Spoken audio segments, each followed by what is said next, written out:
Облыс әкімі Ерік Сұлтановтың қатысуымен өткен жиында өңіріміздің даму мәселелері талқыланды. Отырыстың алғашқы сұрағы облысымыздағы жылыту маусымына дайындық жағдайы болды. Сегодня мы выносим.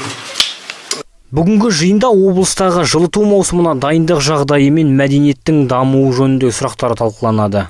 Жиында энергетика және тұрғын үй коммуналдық шаруашылығы басқармасының басшысы Антон Федяев электр және жылу желілерінде апаттық жағдай туындамаған, штаттық тәртіп бойынша жұмыс жасап жатқандығын атап өтті. Жалпы жыл басынан бері 17,5 км жылу желілері ауыстырылды. Ағымдағы жылы жылу маусымына дайындық 680 білім ордасында, 624 денсаулық сақтау және 241 мәдениет пен мұрағат мекемелерінде пысықталды.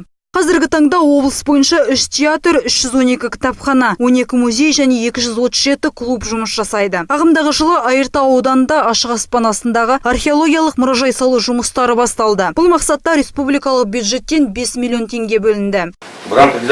Жұмыспен қамту жол картасы 2020 бағдарламасы аясында мәдениет саласының үш ғимаратын жөндеу жұмыстарынан 41 миллион 700 мың теңге қаражат бөлінді. Ол Мамлют, Ақжар, Аққайың аудандарындағы мәдениет ошақтары. 19 маусым облысымызда туристік кезең ашылады. Қазіргі таңда Айыртау ауданында Солнечный VIP демалыс орнында панта емдеу жобасын жүзеге асыру қолға алынып отыр. 19 июня завершается строительное. 2015 жылы Омбы облысының мәдениет министрлігі мен туризм саласында туристерді өңірімізге тарту жөнінде қызметкерлер дайындау туралы келісімге отырдық. Әр маусым сайын 500 адам келеді деп жоспарлануда. Жиын соңында өңір басшысы Ерік Сұлтанов тиісті мекеме басшыларына бірқатар тапсырмалар жүктеді.